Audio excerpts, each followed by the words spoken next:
The morning was thick and heavy over the runways at Dallas-Fort Worth Airport, with a grey fog lingering just above the cracked concrete. The usual hum of sleepy engines mixed with the faint, hurried calls of workers starting another busy day. Leonard, with his dark skin, work-worn hands and always alert eyes, pulled his battered pickup into the employee parking lot without attracting much notice. He had been working around airports for over 15 years, and he knew how to blend into the background when it was better to stay invisible. Most people barely glanced his way, except for those whose pride quietly cost them the respect of others. Right, at the edge of the tarmac, where private jets lined up like silent promises, Allison's Gulfstream stood out. The plane, shining and still, was the clearest mark of rare privilege. Inside the glass-walled executive lounge, men and women in sharp suits went about their usual business, coffee cups in hand, checking their watches, all acting like they belonged to another world. Every little thing about the room, the pressed suits, the designer heels, the quiet way everyone talked, was designed to remind people where they stood. For Leonard, the gap between his faded jeans and their tailored clothes was more than just fabric. It was a line drawn through every day of his life. The moment Allison arrived, the atmosphere shifted a little. She stepped off her jet with her head held high, not just confident but clearly observant, taking in everything around her. There was a quiet strength about her, something that made even the most dismissive glances slide off. In the lounge, soft laughter and whispered gossip followed her, and it wasn't hard for Leonard to feel the eyes that trailed his own steps. Some of the executives made jokes behind their coffee cups, exchanging glances that said everything, without a word. Others looked at him outright, polite but cold, not about to say anything out loud, but still letting him know he did not really belong. But Allison, unlike the rest, met his gaze just for the briefest moment. There was no judgment or discomfort in her expression, only a kind of curiosity, as if she saw more than the uniform and the tired hands. Leonard noticed, and for a second he realized that she was different. She ignored the whispered criticism around her and instead moved forward with a sense of calm determination, quietly challenging every assumption in the room. Leonard approached the private jet with steady steps, moving past the sharp looks and silent opinions as if they were nothing but background noise. The aircraft's door gleamed in the morning light, almost daring anyone without the right credentials to come closer. Yet, for Leonard, it was just another challenge like the dozens he faced every day. He paused for a second to take in the problem. Most likely a stubborn engine component that had annoyed the flight crew for hours. With his old toolkit hanging from one hand, he quietly got to work, his focus stronger than any feeling of being watched. The polished metal body under his hands felt cold at first, but it might as well have been an old friend after so many years. As he loosened bolts, checked wires, and listened for the little clicks and shifts most mechanics would miss, Leonard's mind wandered back through memories of long nights fixing cars, lawnmowers, and once even a fire truck on a freezing January morning. His hands bore the story of all those years, knuckles scarred and skin toughened by sun and work. For Leonard, a machine was never just a machine. It was a puzzle, and every scratch or dent was another piece to unlock. At last, he found the problem, a small but critical error in the gear mechanism. Even though several top specialists in expensive suits had failed to pinpoint the issue that morning, Leonard worked with quiet confidence and steady hands. Within minutes, he had everything put back together. The silence in the area shifted as the engine's soft hum broke through, low at first and then steady and clean. Leonard stepped back, wiping his hands on a rag, as the quiet of the VIP lounge turned almost to shock. People who had watched him enter with barely disguised amusement now stood quietly, eyes wide and mouths shut. It was hard for them to accept, or even understand, how someone like Leonard could succeed where their trusted people had not. In that environment, thick with years of unspoken class and racial barriers, his success didn't just fix an engine. It challenged the very way those people understood who held real skill. For a moment, no one dared say anything. Even Allison, usually reserved and orderly, could not help but nod at him with respect, her eyes shining with something almost like pride. Leonard felt it too, a quiet satisfaction that ran deeper than any paycheck. Allison stepped out of the comfort and safety of her executive suite and made her way straight to the tarmac. The glass doors slid open behind her with a quiet hiss, and for a brief moment it seemed like the entire lounge went silent. Every pair of eyes turned in her direction, unsettled by the sight of someone like her, who was usually separated by status and routine, suddenly choosing to be part of the action outside. She moved with calm purpose, her steps measured and her presence impossible to ignore, a woman used to making decisions and leading others. Leonard didn't notice her at first. He was still in the flow of packing up his tools, the soft purr of the revived engine humming behind him. But as Allison approached, he finally looked up, unsure of what to expect. Their eyes met for a moment. Instead of the cold politeness or breezy thanks he sometimes got from people in her world, Allison greeted him with a clear, honest gratitude. In front of everyone, the mechanics, the crew, and all the sharply dressed people in the lounge, she offered her thanks. But it was not just for fixing her jet. She thanked Leonard for seeing past just the broken machinery and actually understanding the bigger issue, for his patience and intuition. Her words broke through the usual fake pleasantries, ringing loud and true in a place where real sincerity was rare. Everyone watched, caught off guard. Most had never seen anyone from Allison's world thank a worker so openly, much less treat them as an equal. But then, just as Leonard nodded back, a bit awkward and touched, Allison did something no one could have predicted. She paused, breath steady, then looked Leonard in the eyes, smiled, and in a voice just loud enough to carry over the engine noise, she asked him to marry her. Right there on the edge of the tarmac, in front of her colleagues, her rivals, and an entire room full of people who couldn't believe what they were seeing or hearing, she broke every unspoken rule that ran deep through their world. The ripple of disbelief went through the crowd, a hush, then quick whispers, widened eyes, and even a cup dropped and rolling across the floor. For a heartbeat, it felt like old traditions and unspoken walls were crumbling. Allison's simple, stunning question cut straight through all the old judgments, shaking the foundation of Dallas-Fort Worth's elite world. Leonard, still kneeling with his rag in hand, couldn't help but laugh. A laugh full of nerves and relief, ringing louder than any engine he had ever repaired. Allison's unexpected proposal hit Dallas-Fort Worth like thunder on a clear afternoon. The people in the lounge, those who always seemed to have something clever to say, were left with their mouths hanging open. A few stared at Allison like she'd lost her mind, while others mumbled and cast suspicious looks, trying to figure out what on earth could make someone like her ask someone like Leonard, right there with everyone watching. The air quickly filled with sharp whispers and frantic speculation.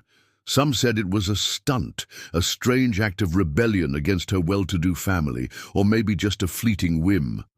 Others tried to guess if there was some deeper plan, an angle, a message, something hidden between the lines. It was clear that nobody had expected anything like this. Most of them had drawn invisible lines that separated people like Allison, rich, respected, always in charge, from people like Leonard, who came to work with his hands and left quietly before the day's real conversations even started. Allison was shaking up everything they thought they knew about how things worked at the airport and, honestly, about how things worked anywhere these sorts of folks gathered. The initial silence after her words evaporated fast, replaced by a mess of conversations happening all at once. Voices rose in sharp bursts. Laughter, disbelief, a few harsh words. They all filled the air and bounced off the shiny tile floors. Some people stood up, craning their necks to see if this was actually happening, while others kept their seats but pulled out their phones, maybe hoping to record a little piece of history, or maybe just the latest scandal. Leonard, standing with Alison's question hanging between them, felt a strange mix inside. There was a deep well of pride in him, a sense that someone had finally truly seen him for who he was. At the same time, fear cut through that pride like a cold front.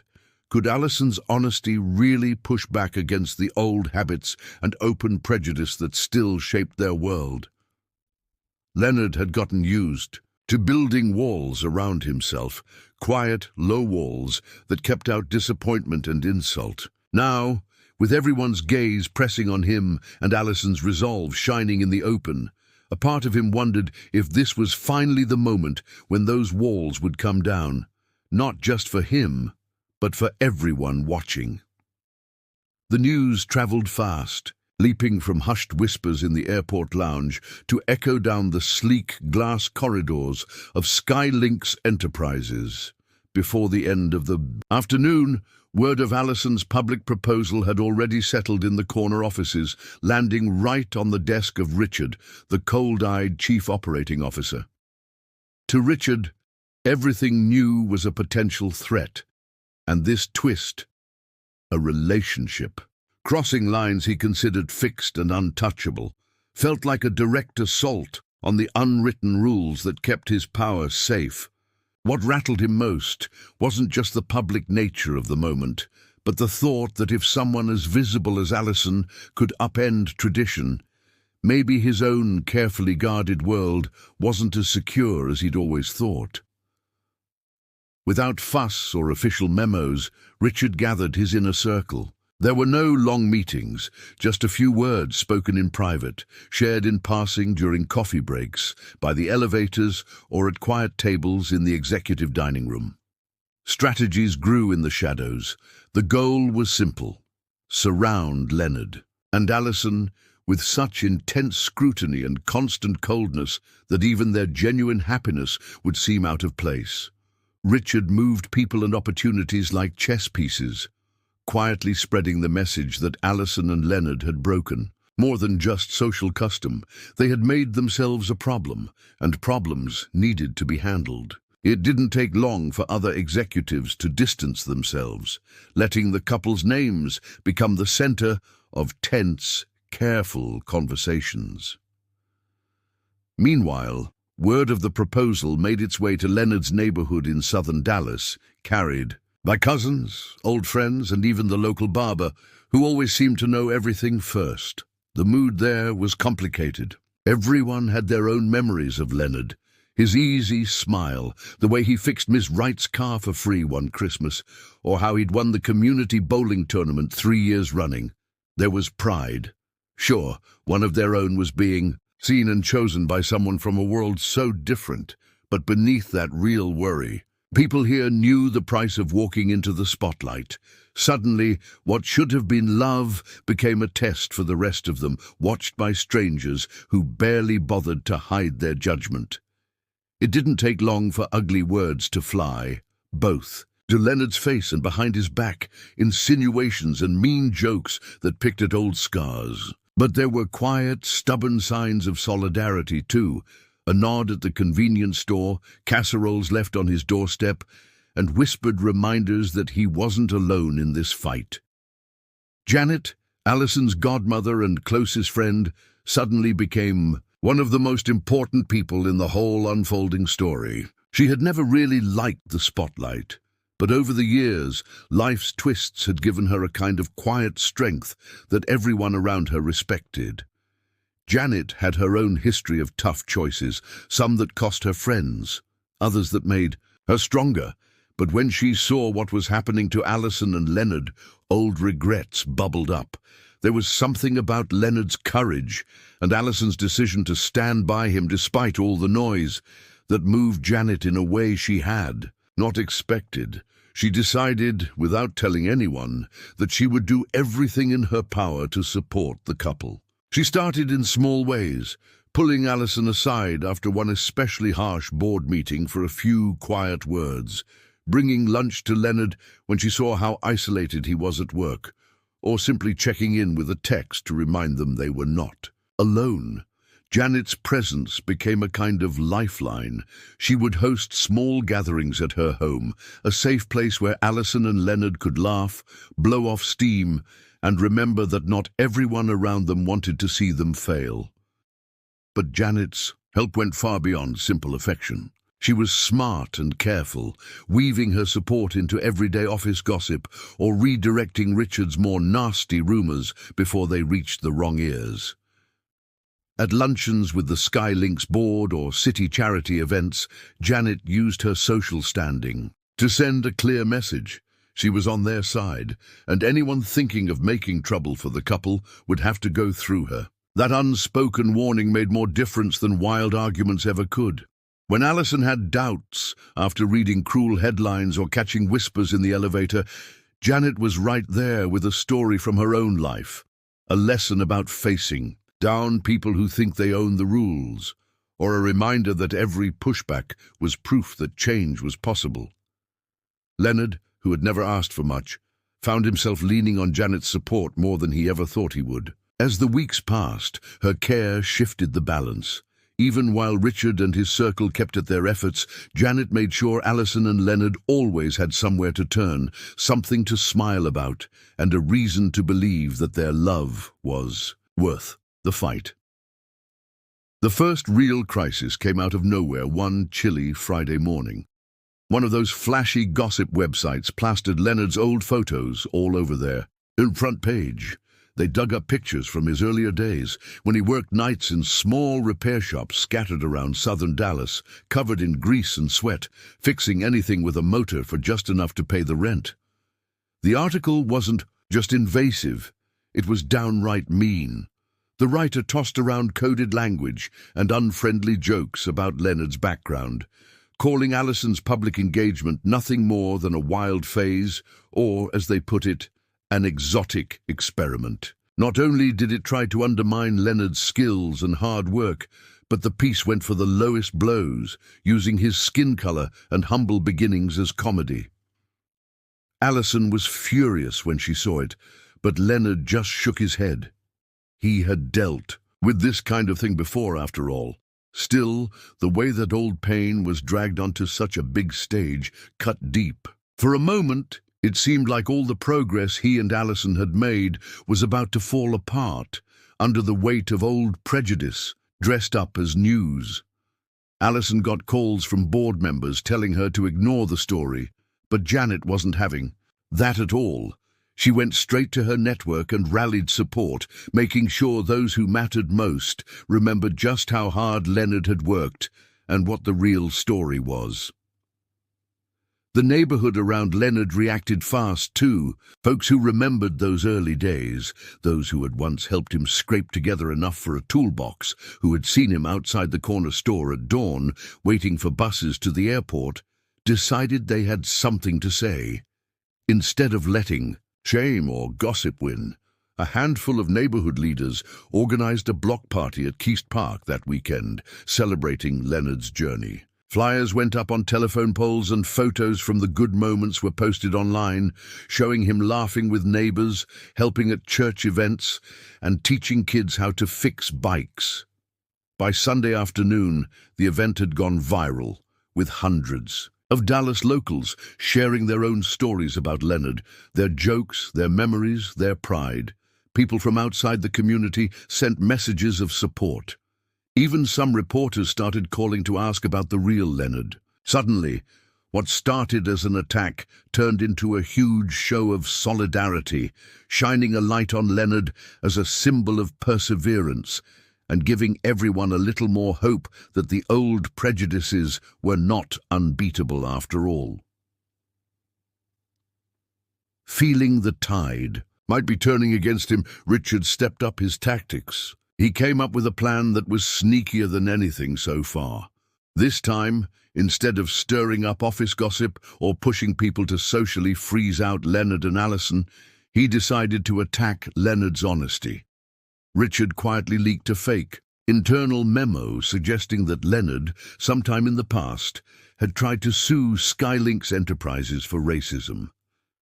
None of it was true, but he knew even a hint of a lawsuit would be enough to make people suspicious and stir up drama. The goal wasn't just to make Leonard look like a problem, but to create doubt in Alison's mind as well, to poke holes in their trust before it had even fully settled. The story spread quickly on social media and in office emails, casting a shadow over everything Leonard and Alison did. Suddenly, every meeting Alison attended felt tense, with board members whispering in corners and glancing over at her, waiting to see how she would defend herself and her relationship. Within a few days, the Skylinks board sent her a formal letter, not accusing her of anything directly, but demanding proof that her personal life would not damage the company's image. They wanted her to keep romance out of the headlines, or at least to reassure investors and partners that nothing about Leonard's history would compromise their big deals. This pressure hit Alison hard. She was used to being scrutinized, but now it wasn't about her leadership or her results. It was about her private happiness. More than once, she caught herself wondering if her fight was worth the pain it was causing people she cared about. At the same time, Leonard felt the squeeze. Too, he knew exactly what Richard was trying to do, turn his past into something ugly, to make him seem like a risky bet instead of the honest, hard-working guy he'd always been. It was a new kind of challenge, one that was harder to fix than a broken engine or an angry customer. Through all of this, the couple realized their love was facing a test no one prepared them for. They couldn't just stand by and hope the world around them would magically get better. Leonard and Alison saw that before they could think about marriage or planning a life together, they would have to tackle something bigger, the need to defend their truth, their dignity, and their right to choose each other, no matter who tried to tear them apart. Leonard quickly noticed how the mood changed around him at Skylinks and in places he used to feel comfortable, whether he was moving through the airport terminal or just heading to get coffee. There were more eyes on him than usual, some curious, others openly unfriendly. The whispering in the break rooms grew, and questions from colleagues started coming with a different edge, almost as if every word was meant to test him. Even small talk carried hints of suspicion, like people were waiting for him to trip up or expose some hidden agenda. Not only that, but neighbors who had always just nodded hello would now linger and ask guarded questions about his job or whether he thought things were really going to work out with Alison. Things came to a head at the quarterly town hall for Skylinks, a big public meeting where everyone from executives to small investors crowded into a conference room layered with microphones and bright lights. Every seat in the room was taken, and the atmosphere felt more tense than usual. This time, the questions aimed at Leonard were not just about performance numbers or customer satisfaction. They were about him, his intentions, his fit for the job.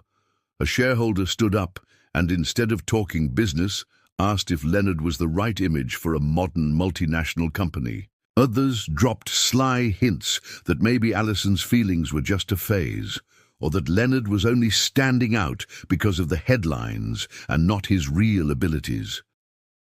Leonard, though, didn't flinch. He listened to every comment, looking each person in the eye without raising his voice or letting himself get rattled. When he spoke, his words were steady and honest.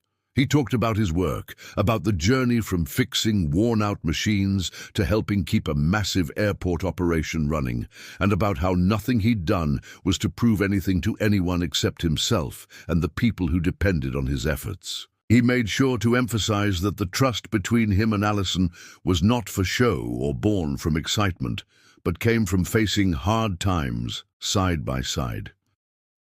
Strangely enough, something shifted in the air. Even people who had not supported him at first found themselves nodding or lowering their heads in recognition. For the first time, a few voices from the old guard actually admitted that Leonard had shown a kind of strength they had not expected, one that had nothing to do with where he started and everything to do with who he had become. Allison saw everything that was happening, the sideways glances, the way Leonard was being put under a microscope, and how people were starting to treat her as though she had something to prove too. As the days stretched on, talks in executive suites became sharper, whispers grew into direct threats, and it was not long before the board made it crystal clear to Allison her position as president was now on the line. They told her straight, to her face in stiff, formal meetings, that the company's image came first and that her relationship might be too much of a distraction or a risk for Skylink's enterprises to handle. This was not the kind of test Allison had prepared for when she started her career. She had always pushed herself to meet every challenge, climbing every rung of the ladder by playing by the rules and staying a step ahead. Now, she was backed into a corner where her whole career, years of sweat and late nights, could be ripped away because she loved someone outsiders decided was not the right choice. Janet, who had always been Allison's sounding board, sat with her late into the evenings, helping her sort through all the possible outcomes. Leonard never pressured her, but she could see in his eyes that he didn't want her to fight alone. Finally, Allison decided she had to act, no matter what it cost. On the morning of the quarterly executive meeting, she stood up at the head of the conference table, her usual calm, steady, but a little tighter at the edges. She spoke plainly, not reading from notes or hiding behind business talk. Allison told the board she was prepared to stake her own name and future on what she knew was right. She would not walk away from Leonard or pretend the last few months had never happened just to keep her role. She would rather lose everything. She had built than deny her feelings or let the company's old fears decide her life. The room fell silent. Some board members shuffled uncomfortably in their seats, clearly caught off guard by her openness. A couple frowned, but others looked like they were seeing Allison for the first time, not just as an executive, but as a whole person. Her words sent ripples through the whole company, shaking up what people had always quietly accepted. Allison's stand did not just protect her relationship. It challenged everyone at Skylinks to really think about what kind of company and community they wanted to be a part of. It was a risk, but one that forced a new conversation, not only about her future, but about how people saw each other and the silent rules that held them all back. While headlines tried to spin Allison and Leonard's story into just another controversy about race in Texas, Janet kept quietly working behind the scenes. She could see how much pressure the couple was dealing with, and she wanted to do something that would bring real, long-lasting good to the community Leonard called home. Without telling Leonard at first, Janet decided to buy materials and hire trusted workers to renovate the old warehouse where he had gotten his start.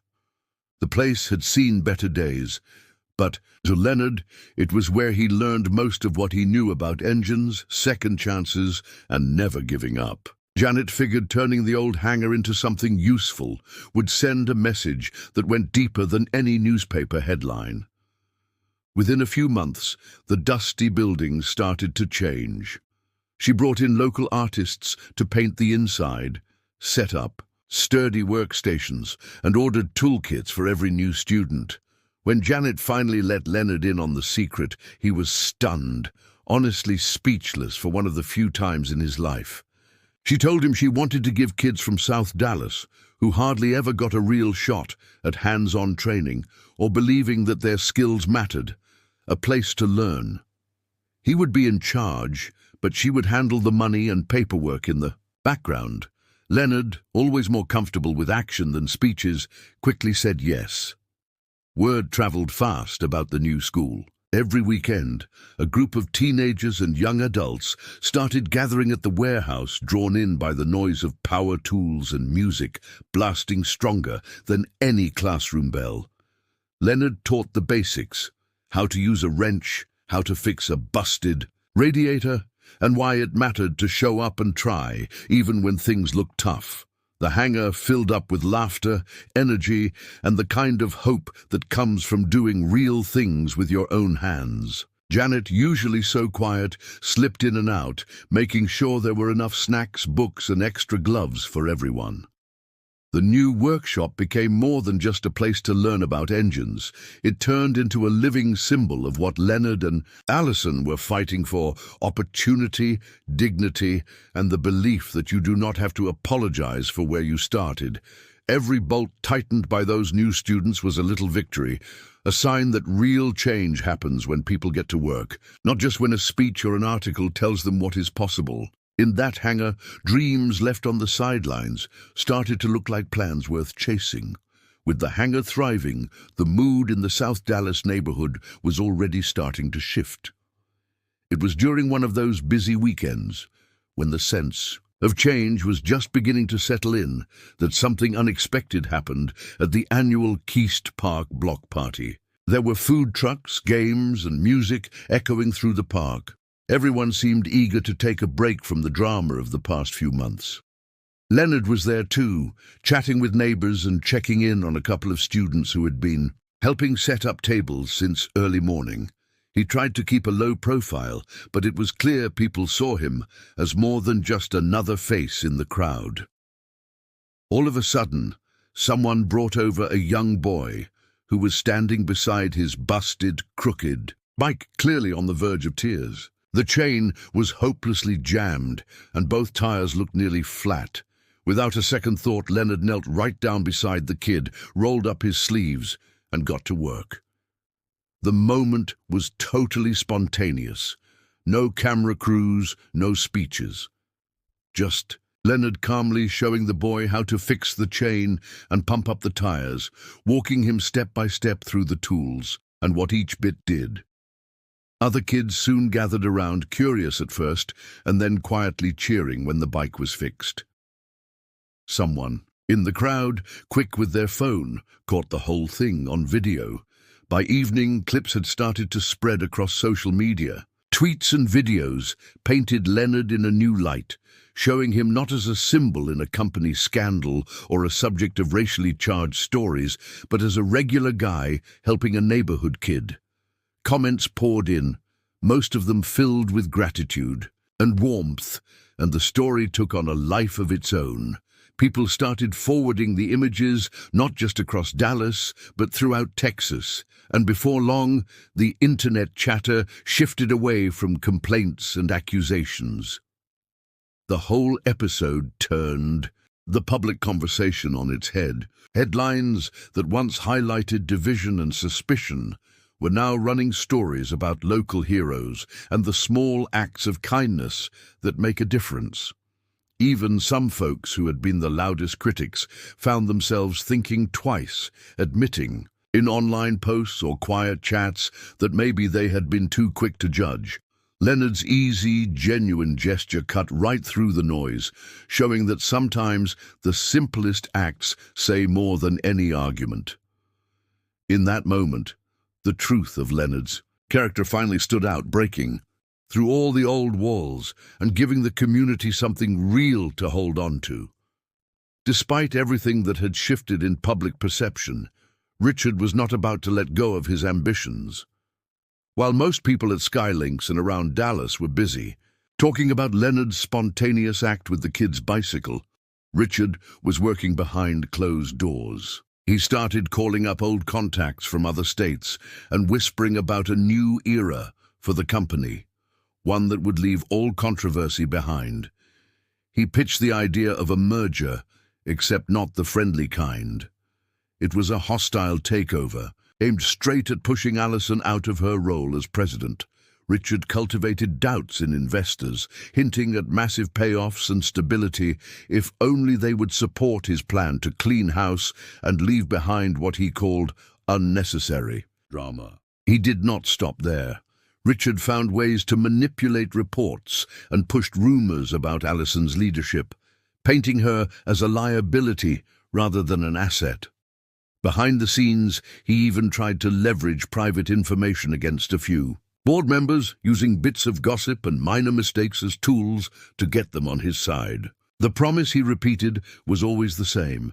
With him steering Skylinks, no more PR nightmares, no headlines about odd couples, just numbers and growth. When Alison learned about this plot, first through whispers, then through evidence, slipped to her by an old friend in finance, it hit her hard. She felt a cold anger, but also a kind of clarity she had not reached before. The betrayal stung, partly because Richard had been part of the same leadership team for so long, and partly because it made clear just how far some people would go to hold on to their idea of order and control. Still, once the shock wore off, Alison knew sulking was pointless.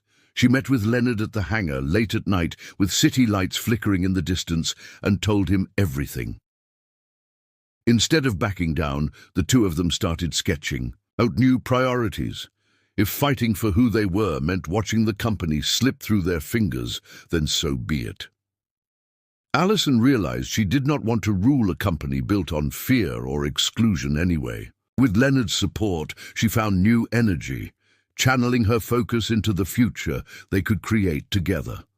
Whatever came next, another company, a non-profit, or something unexpected, they both knew it would be on their terms, shaped by the hard-won lessons and true to their stories. The fear was still there, but for the first time it felt like a stepping stone, not a wall. Richard's plan finally reached its boiling point at the company's annual gala, held in one of Dallas's most extravagant hotels. The ballroom was decked out with crystal chandeliers, velvet ropes, and more waiters than almost anyone needed, all circulating through a crowd made up of major investors, city officials, and some of the most recognizable faces in the Texas business world. This was the kind of place where people wore suits that cost as much as cars, and where every conversation seemed to come with a hidden agenda.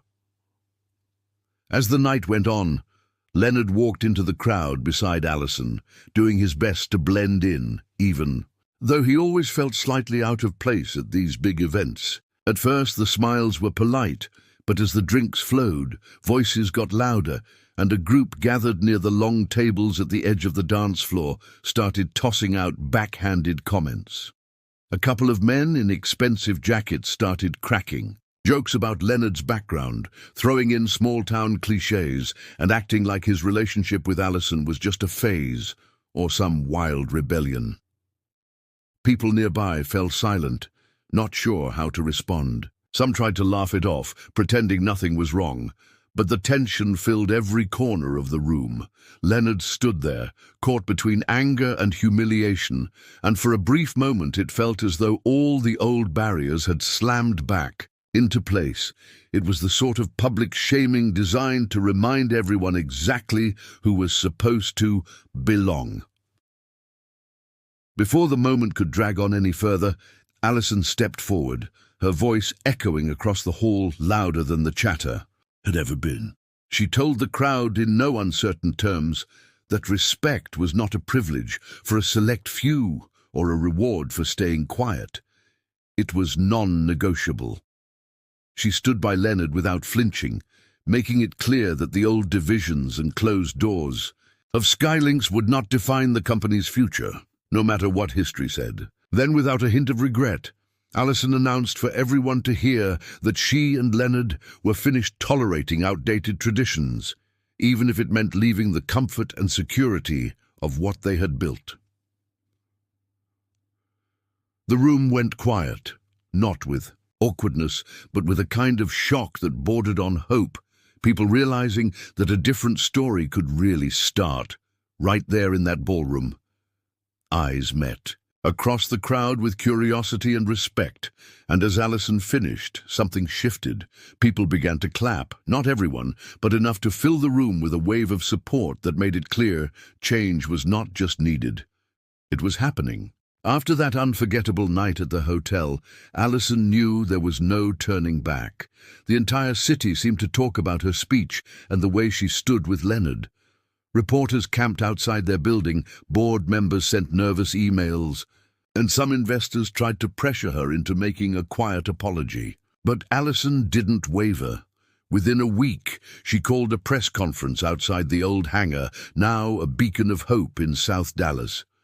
Surrounded by local kids, community leaders, and Leonard by her side, Allison announced she was stepping away from the wealth and power that Skylinks brought her for so many years. Instead, she and Leonard decided to put their energy and resources into building something new, a company that did the opposite of what the old guard insisted was proper.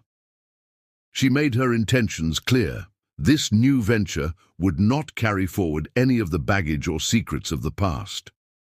Allison made it official that she would personally walk away from a significant part of her fortune, funds that would have kept her well insulated in the circles of Dallas's top 1%, because for the first time, she found purpose that went deeper than comfort. Together, they turned the hangar at Keast Park into the headquarters of their new company. What had started as a small mechanical workshop now became an inclusion center, technology hub, and training ground for young people who rarely got a second look from big names in the business. Anyone from the neighborhood, regardless of their past or connections, was welcome to come by, learn, and build something for themselves. Leonard made sure the classes covered more than just fixing cars. Students learned about coding, small business skills, and even public speaking. Allison led workshops for young women interested in technology and management, making the place feel open and alive 7 days a week. Their bold move sent real shockwaves through Dallas's business world. Some called it foolish and reckless, while others described it as exactly the change the city needed. Headlines questioned if this hangar experiment would last, but families nearby could already see the difference. More kids showing up every day, more parents stopping in to volunteer, more hope where there had been mostly resignation. What mattered to Allison and Leonard was that every day the old barriers looked smaller and the possibilities felt a little bigger, changing what people thought was possible. Not just for themselves, but for everyone. Leonard's Mechanical school finally welcomed its first batch of students on a bright Monday morning. Most of the young people who came through those heavy garage doors were black teenagers from the surrounding neighborhoods, kids whose families had been overlooked for generations. There were sons and daughters of delivery drivers, cooks, and caretakers, jobs that never seemed to get much attention, but that held up the entire community. As word spread that anyone willing to show up and put in the effort could learn a real trade, faces old and young popped by to peek in through the windows, almost not believing this place was meant for them.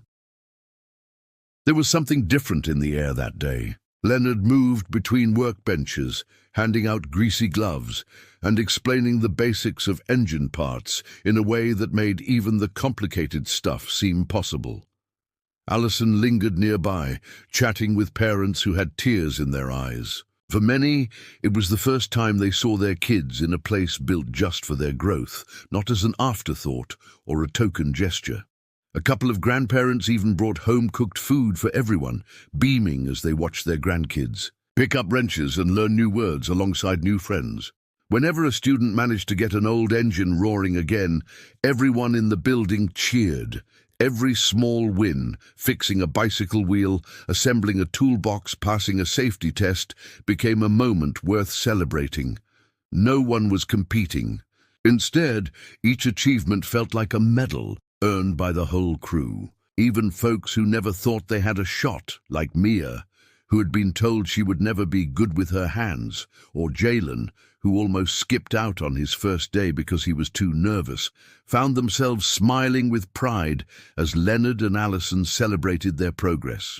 With every passing week, the space grew louder with laughter, power tools, and hope. Parents who once felt invisible now knew their kids were building something more than skills. They were building confidence, friendships, and dreams. The students started looking at Leonard and Allison not only as teachers, but as role models who had changed the rules and proved you could. Make a difference by simply opening a door that had always been shut. In every lesson and high five exchanged across the workshop, a new future was quietly being shaped, not only for those kids, but for the generations to follow. While excitement grew at the workshop, with every new skill learned and each goal met, other changes were taking place just beneath the surface. One evening, as the summer heat finally faded, and most of the students had already gone home, Leonard found himself alone in the hangar with Samuel, an old family friend who had always kept a quiet presence at community meetings. Samuel usually spoke little about his own life, more comfortable supporting from the sidelines, but that night, surrounded by the smell of motor oil and the hum of distant traffic, he decided to open up. With a deep, steady breath, Samuel told Leonard about his own younger years growing up on the east side of Houston back in the 1970s, a time when people kept their heads down to avoid trouble. He described how often he had stood by in silence as neighbors and friends faced prejudice, too afraid of drawing attention to himself or risking what little security he'd managed to hold on to. There had been moments, Samuel admitted, when he wished he had spoken out, but the cost always seemed too high, losing friends, angering family, or winding up utterly alone. As Samuel's story unfolded, Leonard felt the words land heavy in the quiet of the empty hangar. Samuel's fears, the dread of isolation, the bite of judging looks, and the exhaustion that came with pushing back against a world set in its ways, were painfully familiar. For so long, Leonard had thought the hardest barriers were the ones right out in the open, people calling him outsider, mocking his ambitions, questioning his relationship with Allison. But hearing Samuel's voice, regrets that still clung to him after all this time, made Leonard stop and think about the walls he was carrying inside himself.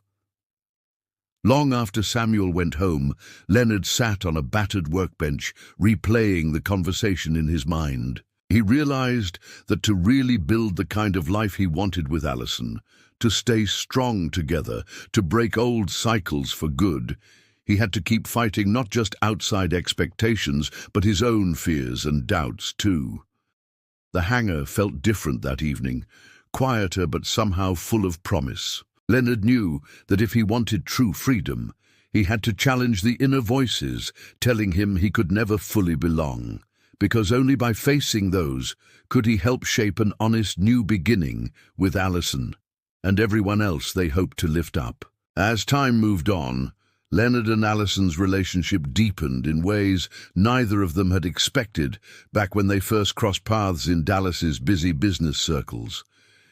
In the beginning, it had been mostly silent respect, nodding at each other's efforts and sharing knowing glances when a challenge came up.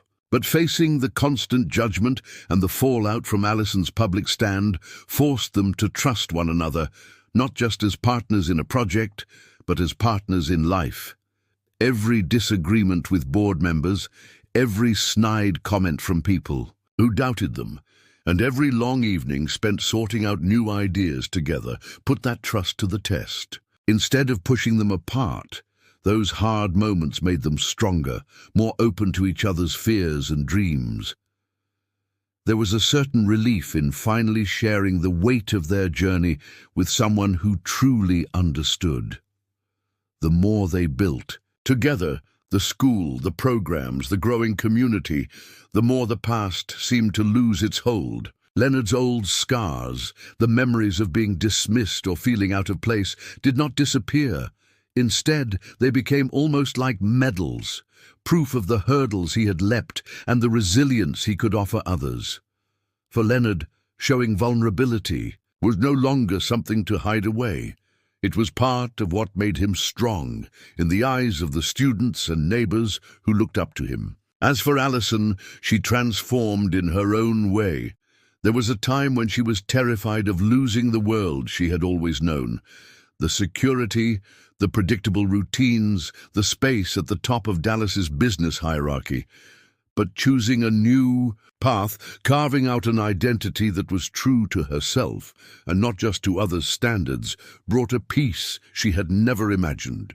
She let herself love Leonard openly and accepted his support, discovering how comforting it was simply to be with someone away from the headlines and behind-the-scenes scheming.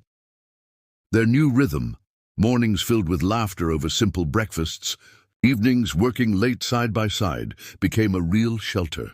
Together, they found that daily life, with all its ups and downs, was far richer than any prize born out of power or money. Respect and mutual admiration became the only currencies that mattered in their small world. In letting go of old fears and rules, they created a home where both could finally breathe, grow, and be loved for who they truly were.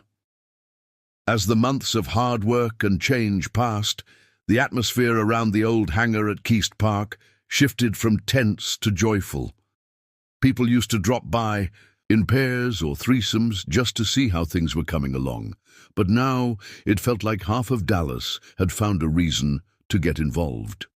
To mark this turning point, the community decided to organize a festival right at the hangar, a kind of block party that would bring together everyone who had played a part in the project's journey. Flyers went up around the neighborhood. Barbecue pits were rolled in, food trucks set up outside, and local musicians volunteered to play under a stretch of twinkle lights that ran from the entrance to the old chain-link fence along the property. The day of the festival, the sun shone bright and warm, and the place was buzzing with excitement. Kids raced between tables. Old friends from Leonard's childhood mingled with new faces who had come because they believed in the school's mission. Laughter mixed with the sound of blues music and the smell of grilled corn and ribs filled the air. It was hard to believe that the same hangar had once echoed with more silence than hope. There were moments during the day when Leonard caught glimpses of Allison chatting with parents, her eyes sparkling as she bragged about the kids' accomplishments. Around them, restored planes and well-worn machines told a story of hard work and second chances. As the evening settled in, Leonard felt the familiar surge of nerves he had been working up to for weeks. He remembered the question Allison had asked him months before, all her vulnerability, all that honesty, and realized there was only one answer left to give. Right in the middle of the crowd, surrounded by friends, neighbors, and students, Leonard walked over to Allison. He didn't overthink it. He just dropped down on one knee, holding out a simple ring, and asked her if she would marry him.